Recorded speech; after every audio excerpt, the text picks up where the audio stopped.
Hello everyone, I'm PRANALI SURKAR. I'm working as an assistant professor in the Department of Electronics and Communication Engineering at Marri Laxman Reddy Institute of Technology and Management, Dundigal, Hyderabad. So a warm welcome to all of you in the video lecture series of Analog CMOS IC Design. Earlier we have discussed and we have started our unit 1, which is MOS device physics.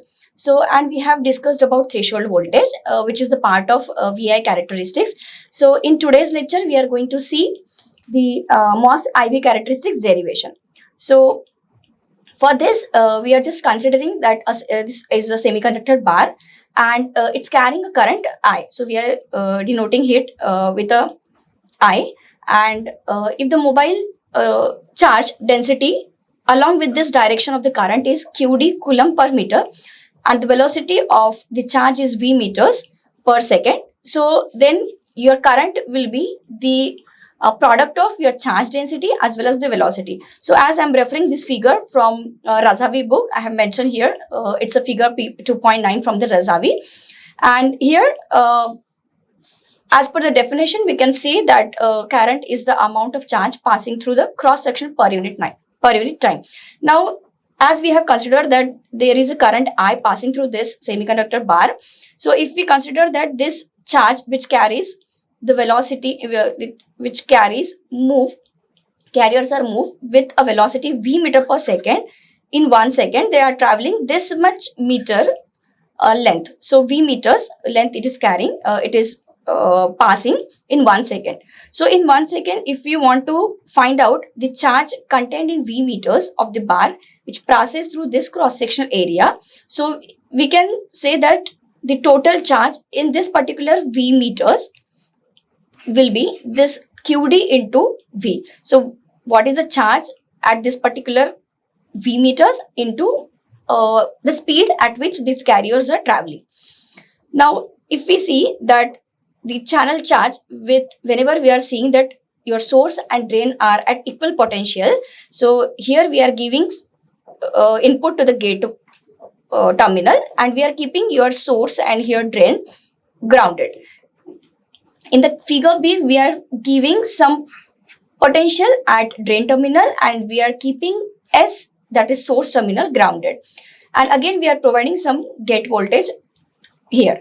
Now, if we see that in the first figure, we can see here the channel. So basically, we are going to study the how to form the inversion layer and how this MOSFET work in a linear region. So for the condition for the inversion of the channel is VGS is greater than VTH. Means whenever your input voltage is greater than threshold voltage, then it forms the channel.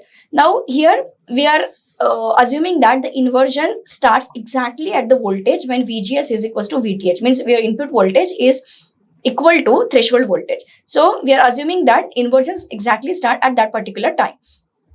So for VGS greater than VTH, what will happen? So whatever the additional gate voltage we are providing here, it will create the mobile charge in the channel. So here it is, you can see there, the charge is there near beneath the gate. So we can call it as a channel.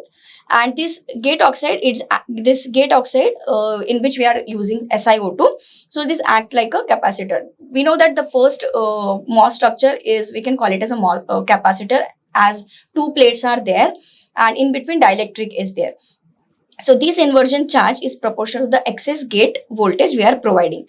Now, this is the case we have started with the VGS greater than VTH. But as we already discussed in the threshold voltage part, that whenever the input voltage is less than threshold voltage, we are considering that transistor is in off condition. So MOSFET will be in the off condition. So that region is called as cutoff region. Now, if we are providing, so in this particular case, the channel is uniform when your drain voltage is 0. So as we are increasing the drain voltage, there is a certain changes in the channel. But when VD is equals to 0, the channel will be uniform. Now when drain voltage is 0, it means that uniform channel is nothing but the channel potential is here. The channel potential is same everywhere from this source to drain.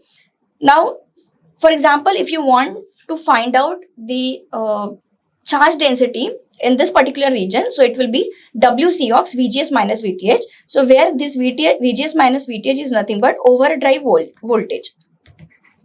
It is nothing but overdrive voltage. This W is nothing but the channel width. COX is the capacitance of oxide layer per unit area. And the term WCOX is nothing but the gate capacitance per unit length. Now in the figure B, you can see that unequal source and drain voltage means here we are providing some drain voltage, and that's why the channel is not uniform throughout the source and drain. You can see that there is a wider part in the source region, but near the drain it is somewhat becomes narrower. So here, for example, the length of the channel is from 0 to L. Here we are considering any one point X over here. So as we are increasing the drain voltage, here near the drain, depletion region starts creating. Now, what is the effect of non-zero drain voltage on this channel? So whenever the VD means drain voltage is greater than 0, so channel potential is 0 at the source, but VD at the drain. So therefore, this potential varies with potential X. So here at this particular point, we are considering that the potential at this particular point X is Vx. Now, if we find that local gate to channel voltage, so at this particular point X, we can have that VGC means gate to this VGC over there is equals to this VGS minus the voltage at that particular point X. Now, if we put this value in the previous equation, we are having the charge density at this particular point X. So we can reframe this equation and we'll give QD at this X point, WCOX the same constant value. Then VGS minus V, again that voltage we have to consider and we have to get it subtracted from this VGS minus VTH. Now we know that current is nothing but the QD into V. So here we can replace this V by Vx and QD by Qx because we are considering that point of the complete channel. Now, since these electrons are carrying negative charge, so we are giving the minus sign for this particular equation. So your ID will be equals to current flowing means QD what we have derived just now, that QDX WCOX VGS minus Vx minus VTS, the same formula, and here velocity. Now we have to find out the velocity. So in the semiconductor physics, we have seen this, that velocity is nothing but the mu e. So mu e means mu is the mobility of as we are considering the electrons, so mobility of electrons, we are considering NMOS device, and this E is nothing but the electric field along the channel.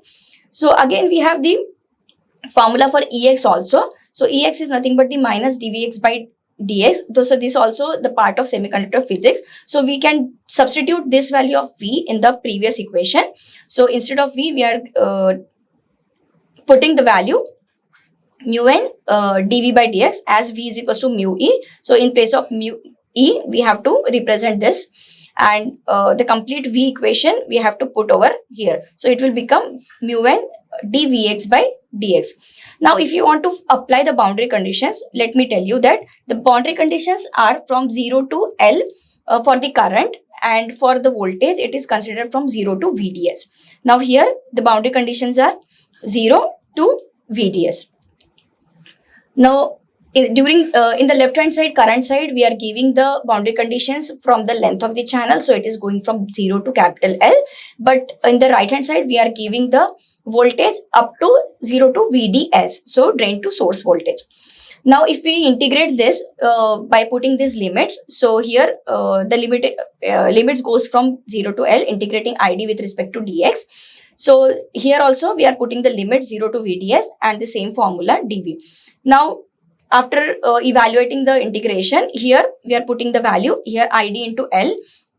So ID, that L we are keeping in the right hand side, we are shifting, so it will be in the denominator.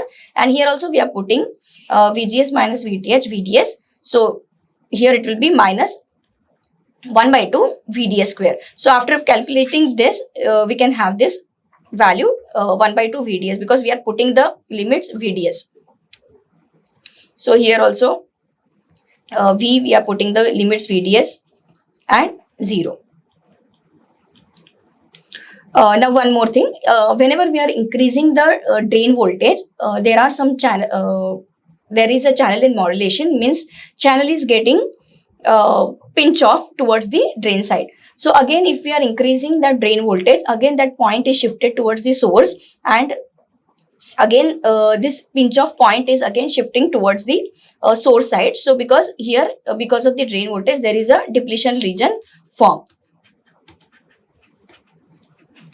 So from earlier result, we have this formula, and at the drain point, as we are considering that it is a after increasing of the much drain voltage, drain to source voltage, or the potential difference between the drain and source is very high.